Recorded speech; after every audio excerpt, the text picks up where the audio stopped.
You're also sabotaging me a little bit. I am. Hi, everybody. I'm Matt Bird. And I'm Steve Bird. And this is Marvel Reread Club.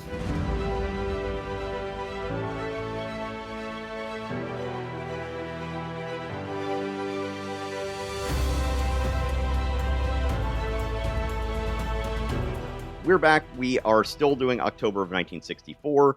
Matt and I are just continuing to have the same conversation we were recording that you heard in the previous episode. Yes. That's where we are, and we are now on to Strange Tales for October 1964, and I believe Matt was taking this one.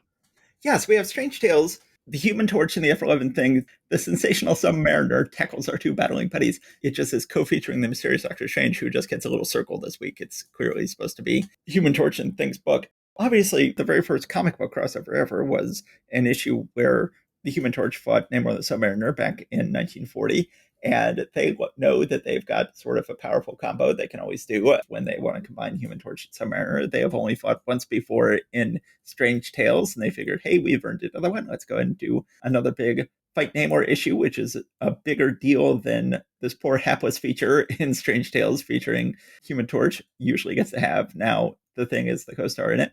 Unfortunately, I like Dick Ayers' Dispenser. I like Paul Reitman as an inker. Once again, we've got an issue written by word-slinging Stan Lee, drawn by picture-sketching Dick Ayers, inked by ink-splattering Paul Reitman, lettered by pen-pushing S. Rosen.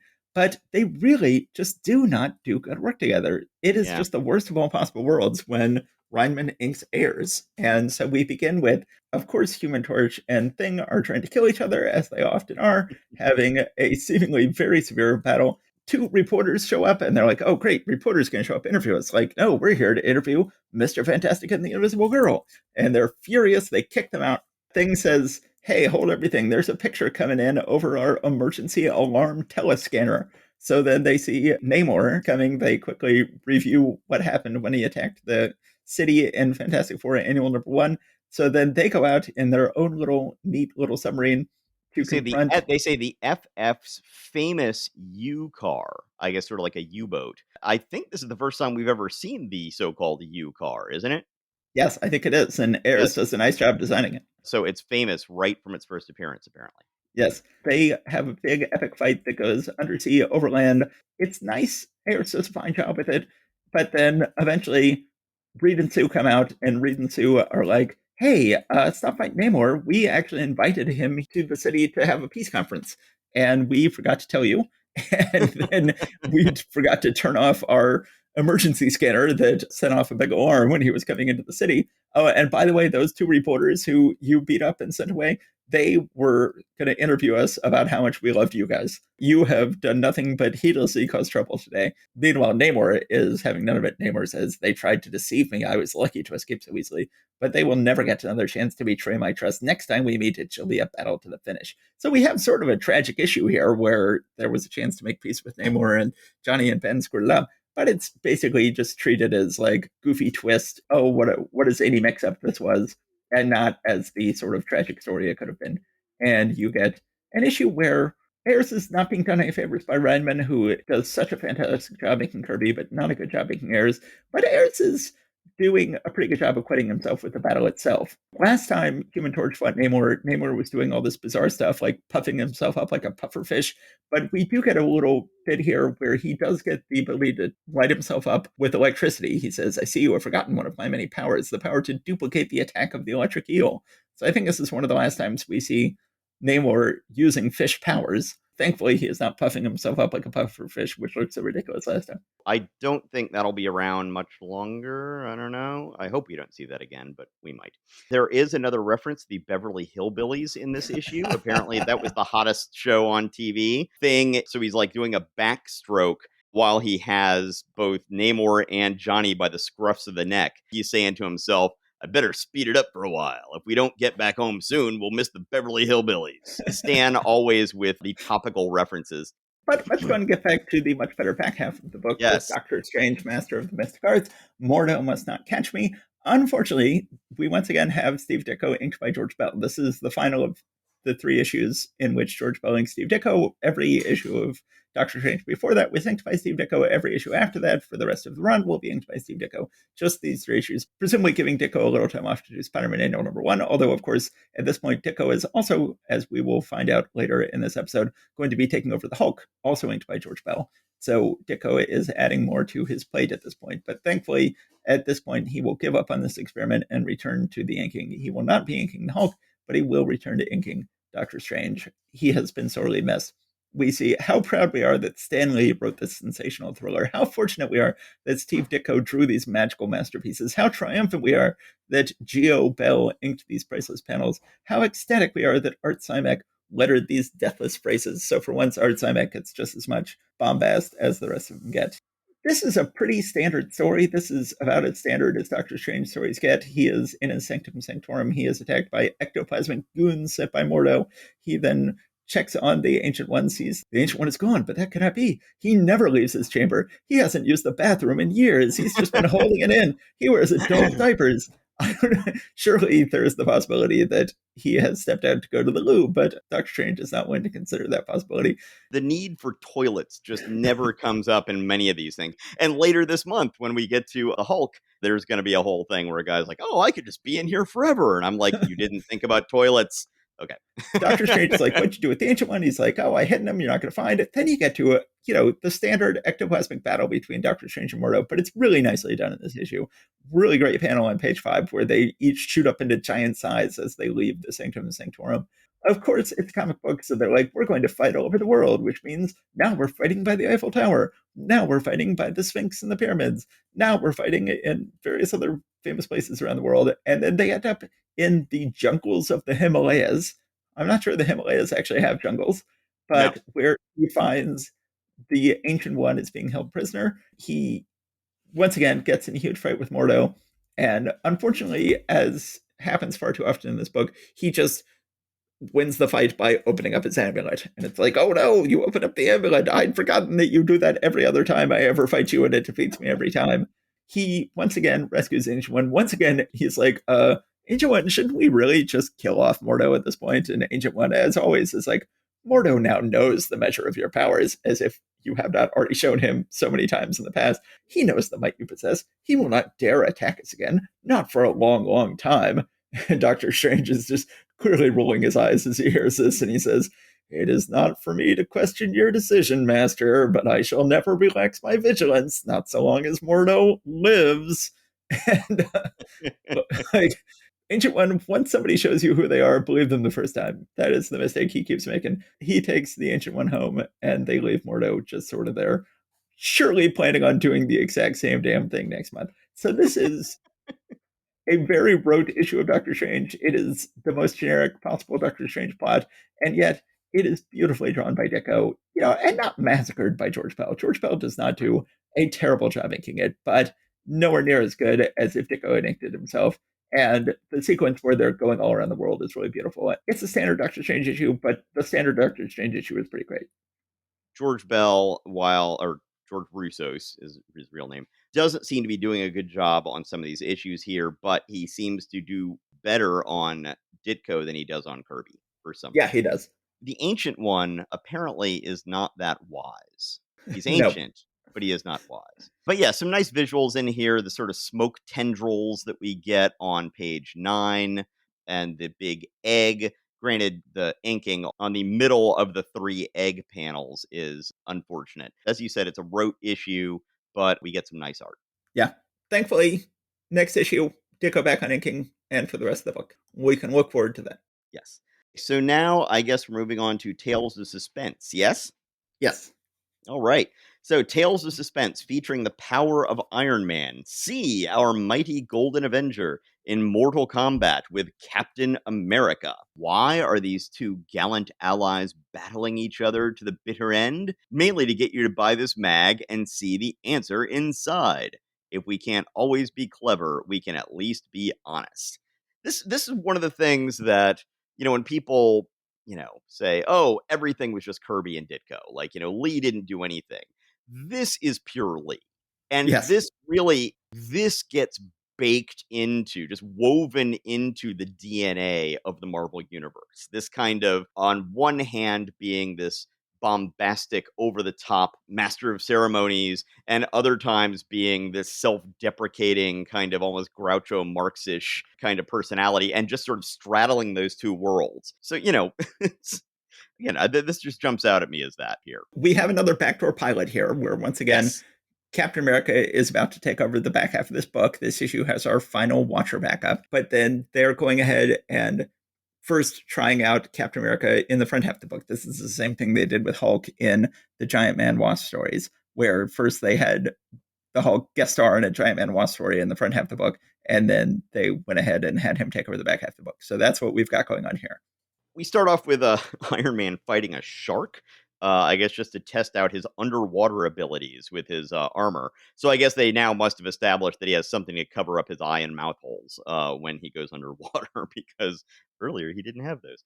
They used to make it clear that any water getting on his suit at all would cause him to rust and die. That he was wearing Crimson Dynamo, and Crimson Dynamo was like, no, you can't let us get wet. We'll both die. So seemingly he has fixed his rust problem and can be underwater all he wants here. And I like this. Yeah, this is Lee Heck, Ayers, and Rosen. And I like the art here when he's fighting the shark underwater. Yes. So then we see another shot where somebody is taking some money to allow Craven and Chameleon to sneak back into the country. Last time we saw them, they were on a ship being taken out of the country. So now they're sneaking back in. Well, of course, that's not the last time we saw them, because Craven was then in It's Amazing not? Spider-Man. Well, because Oh, then Craven right. was in Amazing Spider-Man Annual #1, but this issue very clearly takes place before Amazing Spider-Man Annual #1, which Yeah, had already come out at least a month or two before. Marvel Unlimited, I think it said that Amazing Spider-Man Annual #1 actually came out this same month, Okay. So, according to yeah, that. so clearly this picks up where Craven left off at the end of Spider-Man #15. So this is Yes. clearly set before Amazing Spider-Man Annual #1. I did look it up, and they are indeed related, Craven and Chameleon. But I think I said cousins, and they're actually like, I think, half brothers or something like that. You Okay. don't find that out yet, but now they're just two Russian dudes who both want to sneak into the country and make some trouble. They're climbing up this cliff from where they landed on their little boat and run into Iron Man. And Iron Man knocks out Craven and starts dragging him off like a caveman. Chameleon, though, stays hidden. He's like, oh, okay, well, I'll just let my half brother there just be dragged away because I'm going to just sneak away and do something else. This whole thing is rather refreshing to have the bad guys going like, we're going to sneak into the country. And the hero is like 10 steps ahead of the bad guys for once. He's like, oh, there you are, Craven. I knew you were going to be here. I knew you were sneaking into the country today. I seemingly got a good network of spies of his own, or some way of being on top of what the bad guys are up to. And I'm going to knock you out with one punch and defeat you and then haul you off, dragging your feet through the sand off to jail. And it's like, given how far behind the eight ball our heroes normally are, this is really refreshingly on the ball.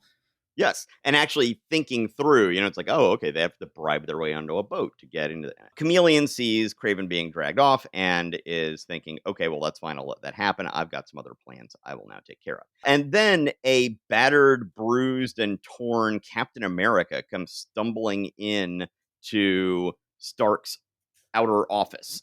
You'd think that some security guard along the way might have already radioed up that something was going on, but apparently he just stumbles right in. I guess they've got a door right out onto the street. And what Captain America is doing out in Queens, that's another question. So Iron Man gets the alert from Pepper and Happy that he needs to come out immediately. So he comes out as Iron Man and escorts Captain America back into his office, where Captain America then tells him this story. Captain America says that he was gassed by an old man who he thought he was trying to rescue, but then it turns out that, of course, was the Chameleon. And so then the Chameleon puts Captain America in some sort of strange electronic thought transference machine. Although, also remember, this is the story that Captain America is currently telling to Iron Man.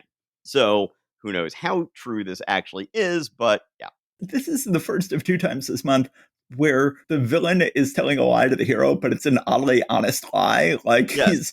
he's fingering the chameleon. He's saying like, "Well, the chameleon is involved in all this." Like, "Oh crap! No, I shouldn't have revealed that the chameleon was involved in any of this. I could have kept my name out of it." But you have this later with Wonder Man and the Avengers, where he's like, "Okay, let me tell you the story of the Avengers. So first, I was given my powers by Baron Zemo. Oh wait, I should have left him out of this.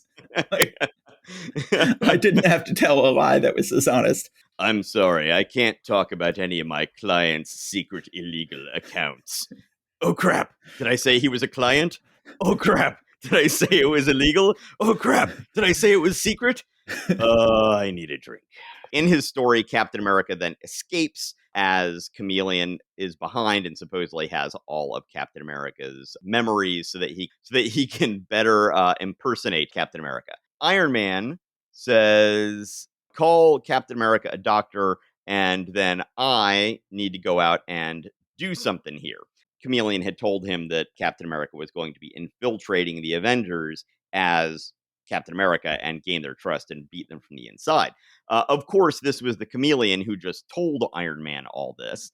So at that point, Iron Man then accosts Captain America in Avengers headquarters, and we get a big knock him out, drag him out fight scene between the two of them that lasts for several pages. Happy and Pepper actually head out in one of Tony's cars with some sort of wayfinding direction machine that they found that supposedly points them unerringly to Iron Man, which is a weird device to have, but okay. Well, they find it odd that they just find this device in Tony Stark's car. They're like, well, "That's an interesting thing for Tony Stark to have in his car." Well, anyway, as long as he's got it, let's use it. But also, why would Tony Stark have something in his car to track where Iron Man is? That's an excellent question. Maybe that's part of him setting the whole secret identity thing a little firmer. That this is absolutely absurd. Why would he even have one of these if he was Iron Man? Captain America ducks into a construction power station, but right then Iron Man enters through the skylight and they start up their fight again. Captain America ends up using some of the equipment in this factory, or they said it was a power station, but it really seems more like it's a gravel or a concrete factory. That's Yes. what it really seems like to me. Captain America uses some of the big buckets of gravel to go ahead and attack Captain America. They generally speaking in this issue have to go to quite ludicrous extremes to make it seem like Captain America and Iron Man would be a even fight, because in reality, Iron Man would quickly mop the floor with Captain America, who has no powers. They have to keep putting them in locations where Captain America can use the location against Iron Man. Iron Man is having all the stuff dumped on him, and that's right when Pepper and Happy come in, and they are basically suffocating on this dust, which seems very unsafe. And especially very unsafe considering that Happy then is stumbling around blind in this stuff and ends up falling into a big pit that's here. But Captain America then saves him. He just happens to be close enough to grab him by the wrist and pull him back up. At this point, Iron Man's like, wait a minute. Why would the chameleon save Happy? That doesn't make any sense. But right before they can have their whole confrontation, it turns out that Pepper is getting pulled into a sand pit, and which seems to be acting more like quicksand than sand. But Yes. it does what it needs to do. Happy is like, "Oh, I'll save you," but then he leans on a water valve, and that sprays out and just gets them all wet and dirty. And so Pepper is as angry at Happy as she has ever been for ruining her clothes, I think, when you'd think that if she was already submerged in sand, that probably would have already done something to that. A big steam shovel then comes from behind and starts attacking them. It turns out that the whole rest of the Avengers? No, just Giant Man. Yeah. So Giant Man has figured this out at this point. He comes in through the skylight, takes care of the ersatz Captain America, the chameleon. But just a bizarre way to end this issue. It's like, you have this big knocked around Captain America versus Iron Man fight. And then in the end, it's all solved by Giant Man, who randomly shows up. Giant Man with the Wasp on his shoulder, providing no actual help, of course. It seems like, of all the bizarre ways to end this issue, that is one of the most bizarre. And Wasp, as you point out, who is there just because she's there, at one point says, "Too bad Thor is out of town." what with most of the Avengers being here, this is like an old class reunion. It's like, don't you have a meeting once a month? Or no, sorry, Yeah. once a week. Sorry, once a week. Yeah. Yeah, seems a little bit odd. Chameleon is arrested. Jan makes a comment about what happened to Pepper's hair, and she is very upset that Happy did not tell her how horrible her hair looked earlier. It's like, you were drowned in sand and then in like sandy sludge. What did you think your hair was going to look like? Iron Man then is sort of introspective about how easily he was fooled by the chameleon. And at the end, it says, big news, starting next ish, Captain America will be a regular co feature in Iron Man magazine. Yeah, I like how Iron Man, you sort of see him looking like Rodin's the thinker here, and he says, sometimes I grow overconfident in my superpowered armor. I must always remember President Johnson's favorite motto, quote, let us reason together, end quote. This is apparently Johnson's motto. He says, for a man's brain is still his most potent weapon. Generally speaking, we don't quote Johnson much these days. We don't think of him as a great thinker or a great speaker, but it's interesting that at the time he was seen as a noted advocate of reasoning. It's an all right issue. It's a nice way to go ahead and, introduce the readers to the idea that Captain America is going to be in this book going forward. As you said, it's a little bit weird to have Giant Man show up as a Deus Ex Machina and finish the whole story. I actually kind of like that in a way, and that New York is teeming with super characters. You would think they would stumble into each other just accidentally from time to time. So, any other thoughts about that? One eternal sorts of stories in the Marvel Universe is figuring out why there's a big misunderstanding that causes two heroes to fight each other, because they know that's what kids really want. They're like, who would win in a fight between this hero and that hero? And this is yet another epic misunderstanding that causes these two heroes to fight each other. When they had the Giant Man story, which served as a backdoor pilot to reintroducing the Hulk, I felt like at the end of that issue, like, I remember the Hulk. This could be a good book. This has set up the Hulk to be a character who could have his own book month in, month out. You have shown who his supporting cast is going to be, what sort of stories he's going to be having. We don't get that at all with Captain America here. We don't get at all the sense that, oh, okay, I know who Captain America's supporting cast is going to be. I know what his stories are going to be like once he gets his own book. And indeed, he will never have his own supporting cast. It will take a Right. long time for him to really become a going concern. It'll take a long time for the Captain America stories to really work on their own. And really, they'll sort of give up. They'll have modern day stories with him that will run for a while, and then they'll be like, this isn't really working. And then they'll just go back to telling World War II stories with him for a while. And then when he comes back, they'll eventually add Sharon Carter, and they'll eventually have him interacting with Nick Fury more and sort of make more of a story out of it. But already we've got an indication of trouble here. Already we've got a sense of like, if this is supposed to be a backdoor pilot, it doesn't really work. You have not really set up Captain America as a character who can sustain himself yet. And that is foreshadowing of trouble to come. Yes, the Captain America feature will be kind of rudderless for quite a while going forward here. And yeah, as you say, that is telegraphed by this. Okay, so we are now moving on to the final Tales of the Watcher, which is, kind of a shame. Although, if they kept this up too long, we would probably, I don't know if they're getting repetitive, but, we keep on trying to find their twist endings of how the Watcher can do stuff given his vow. And we're going to have that again here. But, they've been able to keep it relatively fresh for this entire run, which I actually find quite impressive. But this is going to be our final Tales of the Watcher story. I think the most noteworthy thing about this story is here on the first page of the story, special announcement. We're bursting at the seams with pride. We've managed to rehire an artist who is one of our top stars many years ago. So, after too long an absence, we present the thrilling artistry of George Tuska. And George Yes. Tuska will go on to continue to do good work for Marvel over the coming years, including becoming the regular artist on Iron Man at one point in the future. But then, isn't he also the one who was credited as co-creating Luke Cage Power Man? Yes, I think you're right. I think he is. We're going to see a lot of work from Tusker for the next 10 years. I'm never a big fan of his. I was not a fan at all of his run on Iron Man. I don't feel like that was a good match of artist and book. I feel like he does a fine job on this story. I feel like he did a pretty good job on Power Man. And I just recently reread all those early Power Man issues. And he does a perfectly serviceable job there. I would say not one of Marvel's great artists. I would say that he's not going to particularly coat himself in glory for his next 10 years of Marvel books he's about to do. Okay. Yeah, but he will be going on to be a significant contributor to the Marvel Universe for the next decade or so. Yeah. A Tale of Most Compelling Merit by Stan Lee. Illustrations of Singular Excellence by George Tuska.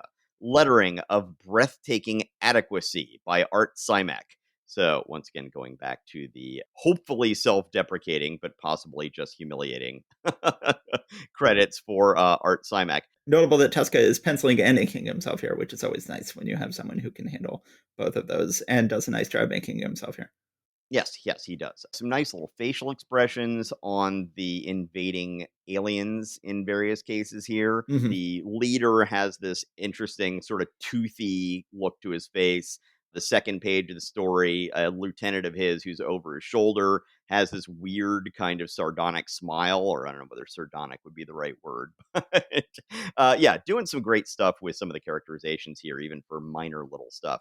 This race of conquering aliens is out to destroy the Watcher. Apparently, they have taken over this entire sector of space, everything except the Watcher. And so now that's it. We need to take care of him so that we can entirely rule this area. Which seems kind of dumb. You know, he would just sit there and watch what you're doing. So you probably just ought to leave him alone. But they go and approach the Watcher on this asteroid that he is sitting on for some reason. Once again, we have the whole thing about, so we can do anything and you're sworn not to do anything, right? He's like, well, yes, I can't attack or harm anybody. It's also interesting that these aliens are giant because they are larger than the Watcher, who has been shown to be 3 or 4 times as big as a person. But right away, Tuska is already falling down on the job on his first story back because the relative sizes of the aliens and the Watcher do not match at all from panel to panel. So at the bottom of page 3, the Watcher is clearly looking at the crotch of the alien who is standing in front of him. And then 2 panels later on page 4, he is looking at the shoulder of the alien standing in front of him. So the not consistent size differentiation at all.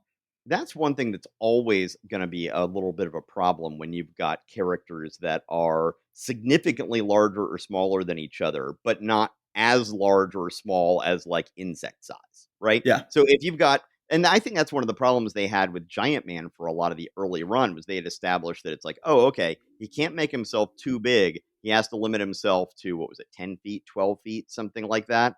But I mean, it's really super difficult to go ahead and keep drawing this person at a different scale from everybody else and keeping them at the same relative scale to everybody else. And so his height would just seem to fluctuate all over the place. And I think they eventually more or less ended up writing that in, that, he got more control over some of this stuff. Yeah. The aliens are then like, okay, the warlord says, I thought you'd soon start begging. I knew you weren't as mighty as the legends claim. And the Watcher says, you are wrong, warlord. The Watcher does not beg. I was about to say that all of your power is as nothing to me. Says, you lie! And here and now I shall drive that lie back into your throat. And he has all his warriors aim their weapons, and then the Watcher pulls his twist ending, which is he causes time to accelerate to an unimaginable degree right in that little sector of space, so that all of these warriors, he does not harm them per se, but he allows time to take their toll on them and make them into old, weak aliens within a matter of moments. He's like, well, I didn't do it to you. Time did it to you. I just made time do it.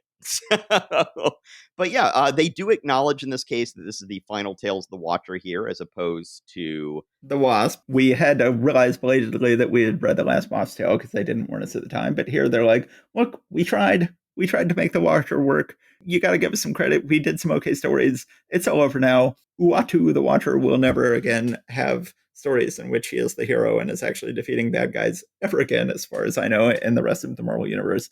And this was such an interesting little book because it never made the cover. If you're just looking through the covers of all Marvel comics, you would never know that Uatu had ever had his own feature. So I don't know if I ever mentioned this. At one point I was saying, like, should I try to get work as a writer for Marvel Comics when my screenwriting career was sort of tapering off. Mm-hmm. And one of the pitches I came up with, and this was before the What If TV show was on, called The Watch. Uatu suddenly says, I've been through the last thousands of years not interfering in human affairs. That's all been leading up to now when that's all going to change. And it turns out the reason I've been looking at all these alternate worlds over the years is I want to put together a badass team of, like Vampire Wolverine and all of these what if world versions of the heroes. And we're going to try to solve this big evil conspiracy. And I was like, this could even be a big summer event, right, where he makes every Marvel book then fight against, what if versions of themselves. This is what you're supposed to do when you're pitching comics to Marvel. Use existing Marvel IP in, new interesting ways that they've never done it before. And I was like, they've never gotten a book out of this. This is exactly what they did later with the What If cartoon on Disney Plus, where they had the Watcher, looking at all these alternate reality versions of these heroes and then eventually putting them together in a team to defeat a bad guy. I am the inventor that they owe me millions of dollars, even though I literally never once pitched this to anybody else and it had never even left my head. And then later I'm like, I tried to find my old pitch and I found I had never even written it down. It literally had only ever existed inside my head. So you're the guy who wrote Thriller. I'm the guy who wrote Thriller. Yeah. No, it was Beat It. So you're the guy who wrote Beat It. Whenever you've got people making money, there's always going to be a million people going like, wait, I'm the guy. Yes, I've got my own I'm the guy story, but that's for another time.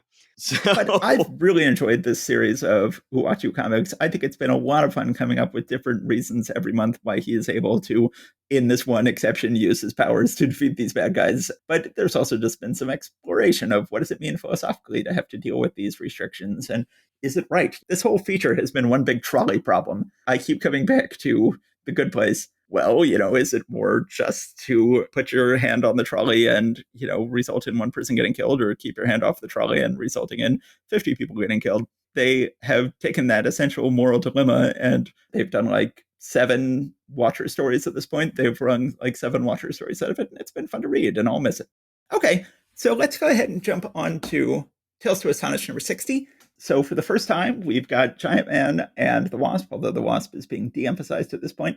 We've got Giant Man in the first half of the book, Incredible Hulk in the back half of the book. They split the cover right down the center. They each get equal billing. We begin the Giant Man story, Giant Man and the Wonderful Wasp, The Beasts of Berlin, excitingly written by Stan Lee, exquisitely drawn by Dick Ayers, extravagantly inked by Paul Reinman, emotionally lettered by Art Simek. Once again, Ayers and Reinman, not the best combination. Yeah, this is the same team that did Human Torch this month. Yes, this is. But they seem to, well, I don't know. Do they do a better job in this one? Maybe I was not really. No, now I'm looking at it, I'm like, no, they definitely didn't. Never mind. So we have Ayers and Ryan in the same team that did a poor job with Human Torch this month, does an even poorer job here on this Giant Man and the Wasp story. You would think that there would be nothing more fun in the world to do than giant commie ape army.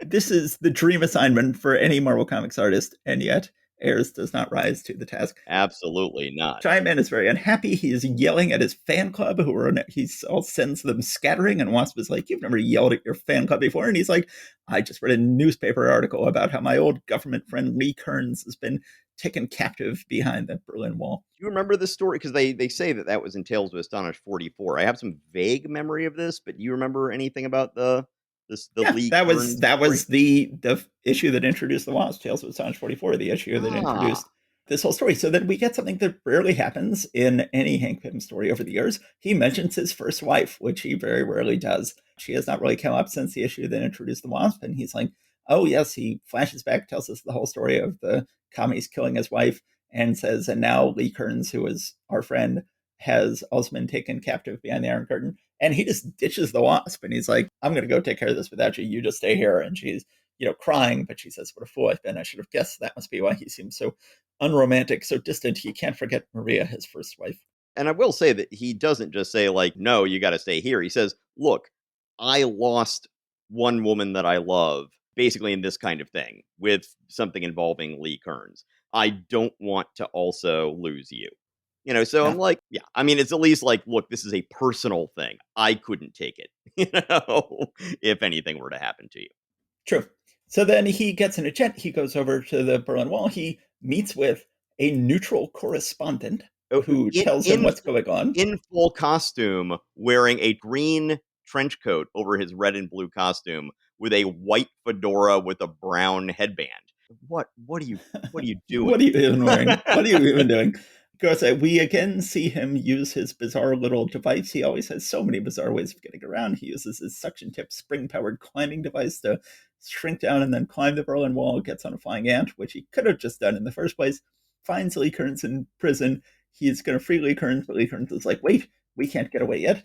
They're turning giant apes. So we've already have one commie villain with super intelligent apes. Now they've got other commie villains who were using a strange ray. You would think they would give it some name like the Q ray or something, but instead they just call it a strange ray that is making these apes super intelligent. They're putting little hammer and sickle unitards on the apes, and Purple and pink. Uh, purple and and pink. well, one thing I have to say, you were like, "Oh, this is a dream assignment: killer, commie, super intelligent apes." Like, how could this not be super fun? It seems clear to me that Dick Ayers had no interest in doing any research on what gorillas look like or move like or anything like that. No, Some of these things are just like, what is he doing? Like, especially on panel 2, page 8, looking at that ape face, it's just like, what? What were you doing? What were you thinking? And jumping forward a little bit on page 10, he drew that ape like 3 times and then just doubled all of them. which is of course what would actually happen in a comic book today, where they actually just copy and paste the art from panel to panel to panel, and it's unbearable. But at least at the time they couldn't do that. They were actually retrying these things. I am more than willing to jump ahead. This story is terrible. Yes. He turns the ray on the commie scientist and finds that just as it makes apes act like humans, it makes humans act like apes. It's just sort of a ape human reverso ray that will cause each to act like the others. Well, Um, I mean, this is apparently how things work in the Marvel universe, as we saw with the lizard's serum. yes, exactly. It makes people more like lizards and lizards more like people. Ant-Man then uses his little climbing wire. It's strong enough to use to bind 6 apes to each other. You make that thing super strong, dude. I think it's not a good use of that device to just have it be something to haul yourself up walls. It's one of the strongest devices known to man. Ant-Man finally has Lee Kearns just climb on his shoulders and he smashes his way out through the Berlin Wall, rescues him, and a bunch of American tanks are waiting on the other side of the wall to make sure the commies don't follow them. Hank then goes home to Jan. He claims that nothing much exciting happened, but she has seen the whole thing reported on the news. Is that so? Well, Mr. M, for your information, the late TV news has a report of someone who almost took East Berlin apart. Now, who do you suppose that could be? Give me a hint, Jan. I haven't the slightest idea. A truly terrible issue. Really, really, really terrible. Ayers Reinman art, even weaker than it was on Human Torch. Should be just a ridiculously fun story. Would have been if Kirby was drawing it, but it is no fun at all. It's nice to see Maria mentioned again. There is some real weight to this Hank Pym character. He does have a weighty backstory that is never touched on, but this issue just makes you wish they would forget all about it once again. A couple of comments about some visuals here. On page 12, top right corner, where all of the commie soldiers end up acting like apes. Is it just me, or does that look like a Jack Davis panel? It does, yeah. Jack Davis, of course, an old EC artist who then became most famous to people in my generation as a humor artist in Mad Magazine. And he went to our high school. That's true. I swear at one point I saw an old Bulldog banner that he had actually drawn, that someone pulled out of storage somewhere. I'm probably making that up, but I could swear I remember seeing this, and that it probably was just destroyed when they rebuilt the school. Yeah. And then the other thing is, early on, they didn't really seem to attribute any real super strength to Hank as Giant Man or invulnerability or anything like that. He was just as strong as that size muscles would make you, but that's not necessarily that incredibly super strong. And yet here he just does a whole battering ram job with his head through the Berlin Wall, which, also seems to cause no damage to Lee Kearns, who is, right there with him head first going through that wall. As much as Dick Ayers is not taking as much advantage of having fun with this as he should, he at least does on that one panel where everyone's acting like apes. But that's about it. Yeah, I say in my notes, I made this sound like a good issue. Avenging dead wife, fighting army of commie apes. Sounds great, but it's poorly written, and the Ayers Reinman art is terrible. When Giant Man shows up, Lee Kearns at one point says, "This is incredible. I never dreamed that Ant-Man was also Giant Man, and yet I should have guessed." Yes. Yes, you should have guessed. It's like, how is this a secret? Does everybody not know this already? I don't know. The fan club certainly seemed to know it already. Yeah, I thought that was generally public knowledge. I guess not. So then we get to the back half of the book. So this is our first actual Hulk solo story that we've had since his own comic book was canceled with Hulk #6 about 2 years ago. The first 5 issues of the Hulk solo book were penciled by Jack Kirby and at least co-potted by him. The final issue was penciled and co-potted by Steve Ditko. It is one of my all-time favorite Marvel comics. That was the one where you fought the Metal Master. And I thought it was a shame that that comic was abruptly canceled after that wonderful issue that Steve Ditko did. Well, now they've revived the book as the back half of Tales to Astonish, and they have brought Steve Ditko back as illustrator and presumably at least co-plotter of the Incredible Hulk feature. Unfortunately, he does not come back to ink, and they get George Bell. They get George Russos to be the inker, and I don't remember if he inks it going forward. I believe that Ditko is not going to be inking this feature going forward. He will continue to pencil it and help write it going forward from this point on, but not inking it. I don't remember if it's Bell or if it's somebody else, but it's really going to suffer. Ditko is eventually going to do some really nice work. He's going to introduce the leader and the leader's Rubbermen and have a lot of fun with that. And Colonel Gwen Talbot. Oh, yeah, all sorts of things. And also, it's during his run that we have our first glimpse of the Hulk as the Hulk that you and I knew from the 70s and 80s. Yeah. You know, the Hulk smash kind of character rather than the kind of gruff, violent dude. And we're going to see at least a glimpse of that during this run as well. So this really is a consequential run. And they do it's good. It's good. It's going to do a lot to make the Hulk work as an ongoing concern. But there's a reason why when we talk about Ditko, we talk about Spider-Man and Doctor Strange, and we never talk about the Hulk, even though he had a nice, long, consequential run on the Hulk. And the number one reason is that he's not inking himself on the Hulk, and he was inking himself, for the most part, on those 2 books. The credits, because this is the Incredible Hulk, it says written by Incredible Stan Lee, illustrated by Incredible Steve Ditko, inked by Incredible Geo Bell, lettered by Inedible Sam Rosen. So, yes. Yeah. So then we begin with the Hulk turning back into Bruce Banner in his underground cave. We've got Betty Ross and Thunderbolt Ross hanging out with a giant robot that Bruce Banner has built, but of course he has disappeared. Bruce Banner returns, but there is a spy who is lurking. He is, of course, in the shadow of Venetian blinds.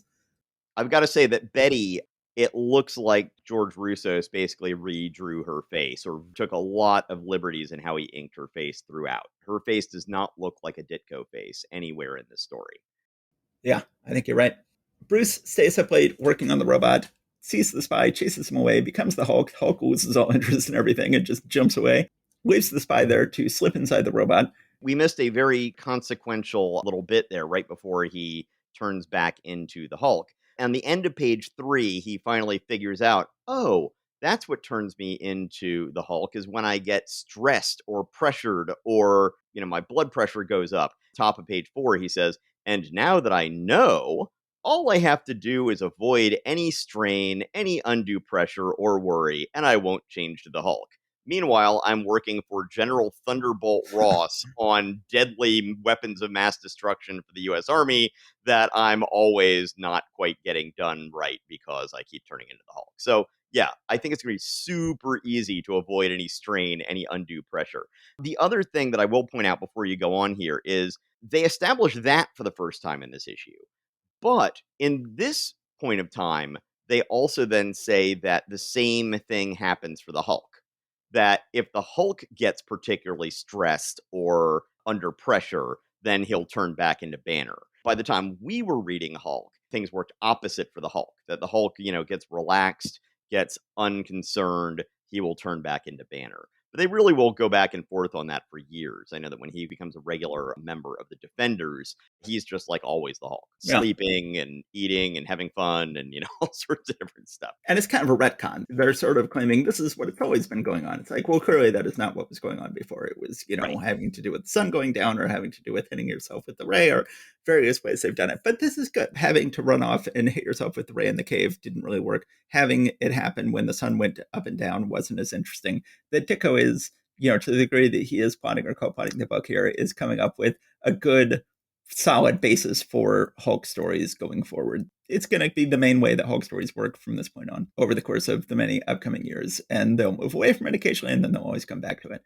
The spy ends up inside the robot armor. Thunderbolt Ross eventually figures out, like, dude, if that's Banner inside the armor, then he's turned evil, or it's someone else inside the armor. The Hulk goes ahead and finally realizes, oh, wait, I should go ahead and come back and deal with the fact that there is this evil robot going around. They get in a big fight the last several pages, and then, yes, they make it clear that he realizes he is changing and he has to sort of roll away from the robot because he is getting stressed and that is causing him to change instead of getting more relaxed. Always Thunderbolt Ross and Betty just come off like the world's biggest idiots because they see the Hulk going around wearing nothing but purple pants and then goes tumbling down a hill, and then they crest the hill and they find Bruce Banner wearing nothing but the same purple pants at the bottom of the hill, and they're like, what happened to the Hulk? Oh, Thunderbolt Ross and Betty Ross, you are the world's biggest idiots, even more so than anyone else in any Marvel comic who can't figure out somebody's secret identity. Bruce Banner decides he's going to make another robot, and that's going to solve the problem. Thunderbolt Ross is accusing him of being a traitor. He says, as far as I'm concerned, I still don't trust you as far as I can throw you, and I'm going to report my suspicions to the Pentagon. I don't care how big a genius you're supposed to be. And then the whole issue sort of leaves off on a cliffhanger. So this is an issue where it seems like this is going to work. It seems like this book is basically going to work. The spy taking over the robot is a fairly lame generic Hulk villain. We don't have some of the genius elements that are going to come into play soon with the leader and with other really fun things that are going to happen in this book. Ditko is going to really do a nice job. Ditko and Lee working together are going to do a really nice job with some of the stuff that's coming up. But we get sort of a soft start to this, and it's fun. This is a perfectly fine issue. Yeah, we're about to be getting some important stuff in the Hulk's evolution as a character. George Russo's inks on here, they kind of work for me for this kind of story. When he's inking Ditko on Doctor Strange, it just looks wrong. But Yeah. when he's inking Ditko here on the Hulk, I think it works a lot better than we've seen a lot of the other stuff. It's not wonderful, but it's decent. On page 6, this is what I was referring to earlier. The spy realizes that the nuclear explosion has somehow fused the hatch that he got into the robot through. And then he's like, oh, I'm trapped in here. But then he says, but why should I care? I have all the room I need inside here. The robot can get me food, water. Okay, how is it going to do that? I don't know. Whatever I need. And as long as I remain inside, nothing will harm me. The world will be mine. Once again, no one ever thinks of toilets in these kinds of situations. Everybody in the Marvel Universe wears adult diapers unless there's some reason not to. They always just leave the house wearing adult diapers in case there's any reason why they'll need them. That would not explain how he could stay in this thing indefinitely. Your adult diapers are going to fill up. Yeah. I think ultimately this Hulk issue sort of works, but it also proves that Hulk really needs Rick. I think that he is an essential part of the Hulk formula. Eventually, they will realize he is not an essential part of the Avengers. He should be taken off the Avengers. We still, in this month's Avengers, we won't see Rick, but we will see the Teen Brigade. But they'll eventually realize, okay, this is just silly. Let's take Rick and the Teen Brigade out of the Avengers, and let's bring Rick back over to the Hulk where he belongs. But so we're not there yet. We're now moving on to Avengers. Our final book of the month, Avengers number 9. Yes. So Marvel proudly introduces Wonder Man, the newest, most dynamic surprise character from the world-famous House of Ideas. Now, this is going to be a little weird in that he really is just sort of a one-and-done kind of villain with a twist heroic ending, which we're going to get to later. And then we really don't hear from him much again for quite a while until he shows back up in the 70s as a hero joining the Avengers. And he was in the very first Avengers issues that you and I read. Yes. When he was wearing his safari jacket costume. Bizarre safari jacket costume. A lot of people hate it, although I really like it. It's what I grew up seeing him as. And honestly, it's better than this. Oh, yeah. I don't like the squiggly stuff. I don't like the Christmas color theme. It's just weird. No, he has always been one of the worst costumed heroes in the Marvel Universe, and his costumes have just been all over the map, too. Like, this is a very strange costume. And then to jump from this to wearing just a red safari jacket with blue pants is a major change in the character. Yeah. And yeah, because that was in the very first comic I ever read, the red safari jacket will always be his true costume as far as I'm concerned, even Yes. though I can acknowledge that it was truly bizarre. And then there was the Harlequin type costume that he wore at one point in West Coast Avengers. Everybody was writing into the letters pages just like, that thing is horrible. Get it off. Get it off him now. And everyone's like, really? You don't like the new okay. Well, I guess this is a pretty unanimous decision from everybody. So, and then they had like all the other characters in the West Coast Avengers being like, when he changes his costume, they're like, oh yeah, good. We didn't want to tell you, but that thing was horrible. Anyway, but yeah, he is all over the map with that stuff. I believe, I don't know if you remember this, but he was reintroduced out of spite, where at first they were like, oh, this is a one-off character, we can just call him Wonder Man, even though that's similar to Wonder Woman. And then DC did grumble, and they said like, hey, you can't do Wonder Man, we have Wonder Woman. And they're like, don't worry, he was just a one-off character, he's not coming back. And then there was some other character, I think it was a Power Man, Power Girl type thing, that then Marvel had Power Man, and then DC introduced Power Girl as a character. And Marvel's like, hey, you guys can't do Power Girl, we've got Power Man. And then they're like, I tell you what, out of spite, we should bring Wonder Man back to life to show that DC, that we don't play that way. And that we're willing to, if they're going to violate our copyrights, we're going to violate their copyrights or trademarks or whichever is which. That's the only reason they brought Wonder Man back to life, if I remember correctly. Well, and that reminds me of that one all humorous, like single joke panel issue of What If, where at one point one of them was, hey, yeah, what if Wonder Man were a woman? And what if Power Man were a girl? And then there was this little note like, hey, this is from the Marvel lawyers. Stop this right now because we don't want to get a lawsuit. All right. So, yes, I think that was all a reference back to the whole origin of Wonder Man being spiked, if I remember correctly. Sensationally written by Stan Lee, superbly illustrated by Don Heck, selectively inked by Dick Ayers, sufficiently lettered by Art Simek. We start out with Captain America just going to town on a giant-looking Baron Zemo, throwing his shield at him. The next page, it turns out that he is so obsessed with Baron Zemo that he's actually hallucinating him and trying to attack him. We then get reminded that when we last saw Baron Zemo, along with Executioner and Enchantress, Thor had sent them into a space warp, which they remind us can lead anywhere to a different city or a different universe. Well, apparently they've been stuck between the 6th and 7th dimensions ever since then.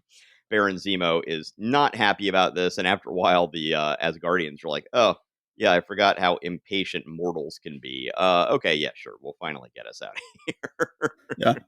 Anyway, they return to the Amazonian jungle where Baron Zemo has conquered the local people and carved out his little kingdom. So then we get introduced to Simon Williams for the first time. First thing we hear of him is there's a newspaper headline that says, Inventor arrested for embezzlement. Simon Williams admits guilt, blames Anthony Stark for downfall. And so he is in court once again, I guess being arraigned. I don't know if I know those legal terms well, but let's go ahead and say that. And a pretty blonde woman in a green dress shows up to pay his bail. I'm like, who are you? It's like, it doesn't matter. Just come with me now. This is, of course, the Enchantress in disguise. It's interesting. With this being Don Heck, inked by Dick Ayers, there are several places here where Dick Ayers is doing a really good Don Heck impression with his inks. And it's sort of sporadic. I almost sort of wonder if Don Heck had spot inked a few things before passing it on. On page 4, the final panel, where we see the close-up of Simon Williams' face, or not a close-up, but a relatively big showing of it, that looks like that's pure Don Heck. Yeah, that page, yeah, I would say Heck probably inked this whole page. Yeah, so we haven't really addressed the big tragedy of this issue yet, which is that the first 8 issues of this book were penciled by Jack Kirby and presumably co-putted by him. And Kirby is gone. He is gone for good, never to return. And we have Heck, who is not entirely true. He does do breakdowns or layouts for an upcoming issue. Then we've got Heck for the next 30 issues. It is pretty unbearable. 32 issues, I think, of Heck.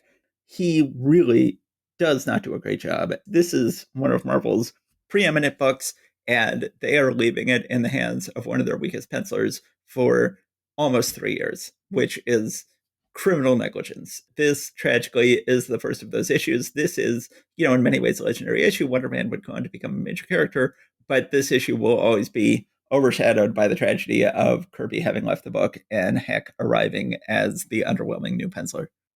And I think, as we mentioned in the previous episode where we talked about this departure, I generally have been an improbable but indefatigable Heck defender in this. And I will be less and less able to sustain that going forward as we get into more of this stuff.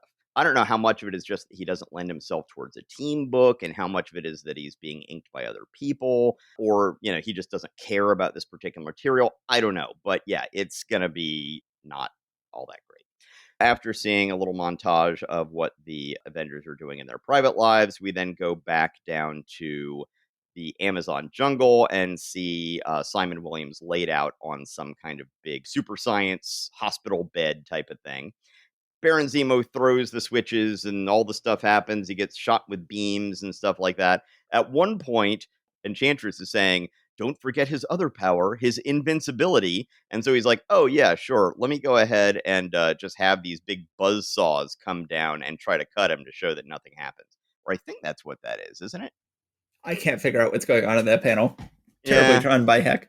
Yeah, that's what I thought when I read through this earlier. But now that I'm looking at it, I'm like, maybe that's not what it is. They go through all the powers that he's going to have. Then they're like, okay, it worked. The Avengers are as good as beaten. They tell Simon Williams, okay, yes, we've given you this fantastic power, and canonically, going forward, he is going to be one of the strongest members of the entire Marvel universe. He is going to be Yeah. right up there, like just below Hulk and maybe Thor.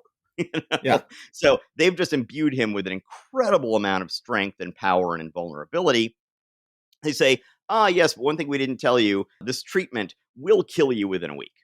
Yeah. They're like, wait, what? He's like, oh, yeah, except I do have an antidote and I can give it to you, but you have to get it every week. And so if I don't keep giving it to you, you will die. So you got to do what we wanted you to do. So he's like, okay, I guess I'm a villain now. Tell me what we're gonna crime next. So they give him his ridiculous outfit. We come back to New York. Baron Zemo, the Executioner, and the Enchantress are all engaging in a payroll robbery, which seems pretty pedestrian for these three. But Yes. that's kind of the whole point. They aren't really there to steal the payroll. They are there to try to insert Wonder Man into the Avengers as a spy. Now, I will say also at the bottom of page 10, the Executioner's face there is just really weird and monstrous. Yes. See, I don't. Something went wrong there. I don't know what, but sign of things to come, right? Wonder Man suddenly shows up out of nowhere, beats the trio pretty much single handed. Zemo escapes in his little thing that looks like a dart gun kind of ship that he heads off in and leaves Simon Williams' Wonder Man behind. And he's like, I like to join the Avengers. And they're like, well, you just helped us beat the bad guys. Yeah, sure. Come on in. No vetting necessary. Simon Williams is trying to tell his story. And as you said earlier, he then says, oh, I was vacationing in South America when I was captured by a sinister scientist named Zemo. As you're saying, he's like, oh, wait, did I say Zemo? No, that's not what I meant to say. But then he forced me to act as a subject for some experiments, but I finally escaped him. But Captain America isn't having any of this. He says, no, it doesn't ring true. I admit Zemo has the skill to increase a man's strength, but he also has the brains to stop you from escaping, unless this is a trick planned by Zemo himself. And Zemo is apparently watching this on some kind of view screen, and he is very upset that things aren't working out the way that he thought they should. Enchantress then She sends a little whammy all the way up from South America to New York saying, you must save him. He is dying. You must. So, of course, you go to a bunch of superheroes when you have a medical problem. Yes. And so then we see the various scientists in the Avengers all using their various skills to try and come up with something. Actually, reminds me a little bit of the Death of Captain Marvel graphic novel from many, many years later. At some point, somehow, Wonder Man, who is infiltrating the Avengers, then goes back to South America to collaborate with his bad guys once again, which seems like a weird choice to make for the storytellers, like, Yes. okay, sure, I guess. And there's some really weird storytelling choices that are made in here, and, like, things where Heck didn't really make stuff clear at all, so Lee is having to kind of fill in, what's going on. So, what we don't see is that when Wonder Man came back to South America, he also brought Jan with him as a hostage. We never saw Jan get taken hostage. We never saw her being transported down here. We didn't see anything of her until it's like, "Oh, yeah, several panels later. Oh, yeah, yeah, here she is tied up in a dungeon." Yeah, Right? at this point, it is so Yeah. assumed that the women on the team will be taken hostage that they don't even have to show it. Like it's not even worth devoting any panels to taking Jan hostage. It's just the default, and it just happens automatically off panel between panels. Oh yes, of course, Jan has been taken hostage, and now she's chained up in a dungeon. Yeah, and as you pointed out earlier, the female superheroes really seemed to be a lot more substantial and be able to stand up for themselves in the first year or so of the Marvel universe. But now that we're well into its third year, is that right? Maybe about 3 years in, that has really fallen away. And Yeah, yes, they are all just professional hostages for the most part here. And there are another couple of things like that in this issue that I remember noting at the time, but I don't remember I don't remember exactly to point them out. But there are a number of different things in here where, Lee is having to be like, oh, so even though we didn't see her being kidnapped, she's kidnapped. Anyway, all the Avengers head down to South America under their own various powers. Baron Zemo uses a big magnet to take Iron Man out of the game. You'd think that if it was that easy to do, people would have giant magnets and just be pulling him into that all the time. Then we see Captain America's shield come through. Captain America throws his mighty shield, and those who chose to oppose his shield must yield. Then Thor shows up. So they all show up in sequence here. Thor, it turns out, can really be knocked for a loop by Wonder Man. So that's showing how powerful he really is. So then Wonder Man then covers up the pit that he has now knocked Thor into with a giant boulder. So Giant Man and Captain America getting down there, that's another thing where it just sort of happens off panel. Lee has to put in some dialogue there about like, oh yes, no, well, they've chartered a private jet. That's how they're going to get here. Right? well, he But didn't want to have to draw Thor carrying Captain America and Giant Man the whole time he is flying down to South America. well, right, but I mean, you'd think they would have like at least one panel of the two of them in a plane, and then it's like Yes. in a private jet they chartered. Giant Man and Captain America are on their way down, but nope, nothing like that. It's just okay, fine. Heck, you're not really doing the work that you're supposed to do as storyteller here, so I'm gonna have to do it all through exposition. It looks like the Avengers are all pretty much beaten until Wonder Man decides, you know what, I'm going to go ahead and free Thor from in there. But now he can't move the stone nearly as easily as he could when he put it on there in the first place, which seems a little bit odd. But he moves that out of the way, and Don Blake is able to slink out of there and grab his hammer. So on page 19, we see Simon Williams, Wonder Man, helping the bad guys clean up, and he's like, "Hey, I need to get my medicine here." And they're like, "Oh yeah, we'll do that right after we kill the Avengers. We just need to kill them." Simon Williams is like, "Wait, what? Do you have to kill them? Why not just make them captives?" And he says, "None question Zemo's commands. If I do not choose to give you your life-saving antidote, you will be dead within hours." But he then realizes at that point, is his life really so precious that he will allow all of these heroes to be murdered just so that he can live another week of doing evil for this evil man? Right. And he decides, no, that's not something I'm going to do. So he heroically sacrifices himself at the end. He drives off Zemo and his Asgardian compatriots, even though that means that he's about to die from the treatment. And so they have this whole moment where, Iron Man says he was a strange mixture of good and evil. If only we could have had more time. But then he dies. So Yeah. is an odd introduction for a character who will go on to have a relatively substantial career in the Marvel Universe. He has not appeared directly in the MCU, although he has been alluded to They have? in. When have they alluded to him in the MCU? Oh, did you not know this? Yeah, No, I have no idea what you're talking about. it was a movie that was in the movie. So a movie that was playing an MCU movie. I think it may have been a Stark biopic. And in that movie poster, it was a picture of Nathan Fillion's face. Ah. saying starring Simon Williams in front of a movie theater. So they have just cast Wonder Man. So they are making a Wonder Man TV show, and they just cast their Really? Wonder Man this week. Yeah, and he's black. They're doing Black Wonder Man. Huh. So they just announced this week they're doing a Disney Plus Wonder Man. So this issue has its ups and downs. Wonder Man, as we said, is going to be a substantial character going forward. His introduction here is kind of nice with his heroic sacrifice at the end after his unscrupulous thing that had sent him to court in the first place, and then his craven capitulation to the villains who had put him in this terrible situation, but then his noble sacrifice at the end. I like that story arc there. It's a nice little character arc done just in one issue. There are a lot of weird storytelling odds and ends in here where, once again, Lee and Heck clearly were not on the same page with several things. Heck's art still has a few things to recommend it in this issue, but we're going to see less and less of that going forward, which is a shame. Yeah, we really are. I just looked it up, and apparently Nathan Fillion appeared as Simon Williams on a movie poster in a deleted scene in Guardians of the Galaxy Volume 2. Oh, so I guess I must have just seen screenshots of the deleted scene.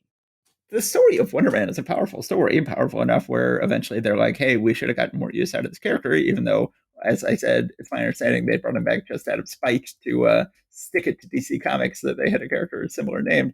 But I think that ultimately it is, they were right to bring this character back, that this is a powerful story. It was nicely adapted later for Avengers Earth's Mightiest Heroes cartoon.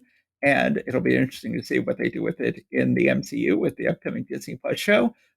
It's tragic to lose Kirby off the art. He was really killing it, and Heck is doing a terrible job. But to the degree that Heck is now the co-potter or solo potter of the book, I think he does a nice job with this first issue. I think it's a nice intro, a worthy issue of the Avengers. The treatment of Jan is unforgivable. What has happened to Jan where she can get taken hostage off panel? It's so sad and desperately needs to be fixed, and eventually will be fixed. Jan will eventually become the leader of the Avengers and a very solid character, but it will take many years to get to that point.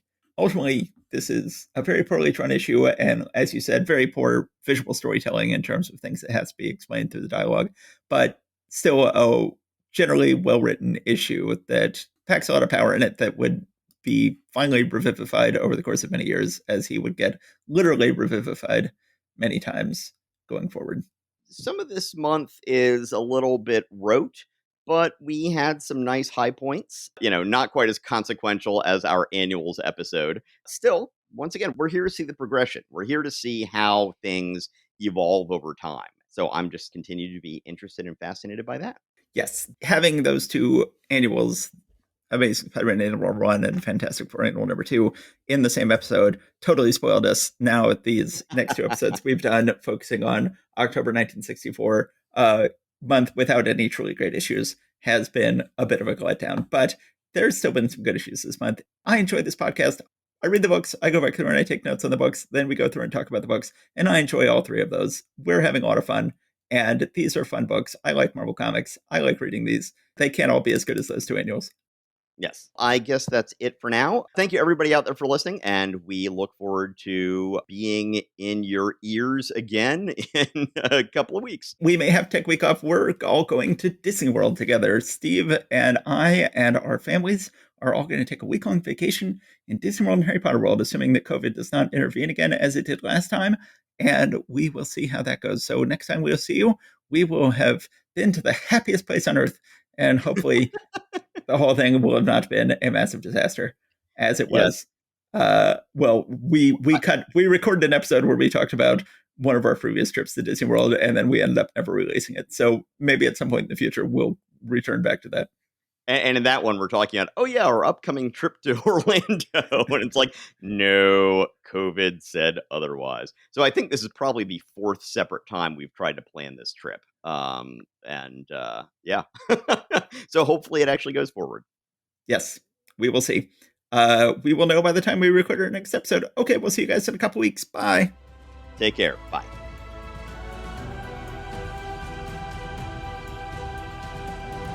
Thanks for listening to Marvel Reread Club. Please subscribe to us wherever you get your podcasts. Your reviews and ratings are a great help and always appreciated. We love hearing from you. Go to marvelrereadclub.com to find notes and join the discussion about this episode. We're also on Facebook and Instagram. See you next time.